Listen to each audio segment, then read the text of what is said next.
All right, guys, we've seen it all over social media. We've seen it all over the internet. Now we're going to jump into straps, specifically talking about deadlifts and how best you can pick the proper straps for you if you use them at all. So first and foremost, if you're a powerlifter, if you're an avid powerlifter, if you compete, you're not going to use straps a ton because your sport does not allow it. If you're a strongman competitor, you'll use the straps. You'll use the straps. I don't know, I'm now Italian. That's crazy. I just went full Mario on that one. You'll use straps far more often because it's allowed in competition, especially with the different types of bars we use to deadlift. So what I wanted to go over today is just kind of the ins and outs of straps. They come in as you can see, various different lengths, very different materials, shapes, whatever. But I wanted to show you the basics of using straps for deadlifting specifically, but also looking at other uses for straps as well that you can have in your training. So as you can see here at Elite FTS, we have a lot of Elite FTS style straps rather. Today we're going to be looking at these guys, because in terms of middle of the road straps, something that will get you the most bang for your buck without having to go too extreme, these are probably what we're going to be looking at. We'll put the link in the cards up above for what this particular variety is, but this is a very traditional strap. What we want to do is when you're using these, this side loops into this side. Pretty simple, pretty easy. But one of the things I want you guys to notice, it's a subtle difference. When you're holding these, when you're using these straps, what you want to do is make sure that the strap itself is going in between the thumb and the index finger of the hand that it's on. This makes wrapping it tremendously easier. It makes it way more manageable. I've seen too many people with straps on going like the other way, and it's an absolute disaster. So make sure that goes between your thumb and your index finger, and again, that makes all the difference in the world. Second, make sure it's nice and tight into your wrist. A lot of times you'll see people have straps be all loosey-goosey here, and then they go to wrap, and that slack doesn't help them at all. Make sure that's nice and tight on your wrist, so when you go to wrap, everything stays nice and tight and stays where it needs to be. Third, when you're going to address the bar, right, with your straps, you want to make sure you do your weaker hand or your non-dominant hand first, so you can use your dominant hand to help you. So for me, if I'm wrapping, I'll make sure to wrap, again, bringing this all the way to the palm, wrap. You don't need that many. That's what I would do. And that thing's not going anywhere. But as you can see, I only have one hand. This is my dominant hand. So therefore, I have far more control when wrapping the bar to make sure everything's nice and even.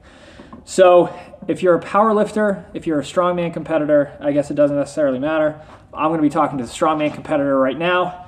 When you're strapped in for a lift or for an event, one of the things, and I don't know if they've outlawed this yet, but it's one of my super secret strongman cheater tactics that you can use, is because you're using your straps, you don't need to hook this thumb. When you hook this thumb, now you're increasing the range of motion for a deadlift. So, or essentially having to pull from a lower position than you would normally. If you don't wrap the thumb and let that bar get into your fingertips. Obviously, there's weight on the bar. I'm not going to yoke this off the ground stone cold. That'd be really stupid. But what we're talking about here is if you grab the bar here and where you lock out or where you start that position from is going to be different than if you started here. It may not seem like a lot, but in a contest where reps or max weight is the difference between first and second or whatever it may be, that can make a huge difference, especially as you're doing a block pull like this, right? Say with that technique, I get another inch, right? If I'm really bad at this position with the deadlift, but an inch or so above this position, it starts to get a little bit stronger, I can put myself in a position where I can do better at that event by just having my hands in a better position with the straps. Also, a couple key features, what you want to focus in on here. The length of this strap matters. This is a very traditional length. I think this is, I don't know, 14 inches, 16, I have no idea. Absolutely zero idea. But the fact of the matter is they do come longer than this. Why would you want one longer than this? If you're a strongman competitor or use axle bars, thicker bars, you'll need a longer wrap to be able to get the same sort of tension on that bar as you would with the shorter one.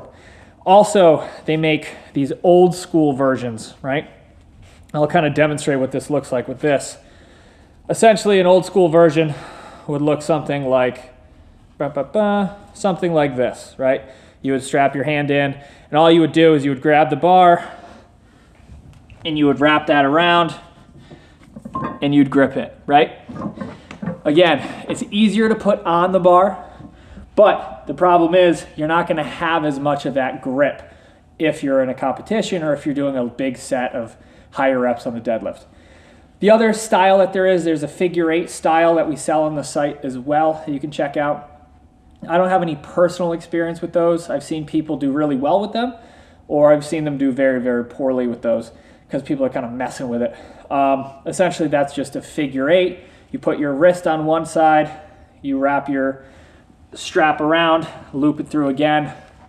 There you go. Pretty straightforward, pretty easy. So when would you use straps if you're a powerlifter or just a regular strength athlete?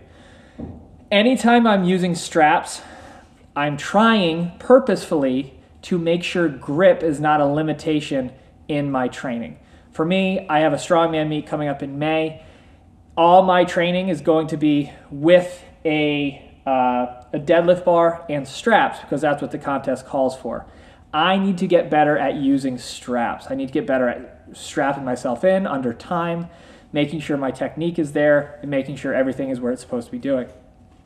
Especially because of all the other events I'm getting ready for this event are so grip intensive. So I'm training grip multiple times a week throughout different events and throughout different training sessions. What I would say is if you are not actually working on your grip at other points during your week, maybe using straps isn't such a great idea. Work on your grip, make sure that you are putting yourself in a position where your grip is getting stronger, and then if you need an overload set, throw these bad boys on. Other ways and other means that you can do these is for high rep sets for bodybuilding. You've seen them used in all sorts of different places. But my biggest caveat when looking to use these straps for your personal training is if you are using your grip in other events throughout the week. Very simple. I wouldn't rely on these. I wouldn't fall in love with these and make them the only thing that you do. Regardless of what you're training for, strongman, powerlifting, general strength, straps can help you in some regard. You just need to be intelligent about when you pick them, when you use them, and when you start implementing them into your training. You don't want to turn them into a crutch, and you do not want them to be the only way that you can deadlift a certain amount of weight. So, yeah, I think that's pretty straightforward here. Guys, thank you very much for checking out this video. This is kind of a quick one, a little bit quick and dirty over here. Gotcha, quick and dirty, nice. Smile from the camera guy. There we go. Nice, Jacob. So thanks, guys, for checking out this video. As always, follow all the links that show up on the screen. Make sure to like, subscribe, do all the things. And for myself and Jacob, trying not to shake with the camera, behind the camera, thanks very much for watching, and we'll see you in the next one.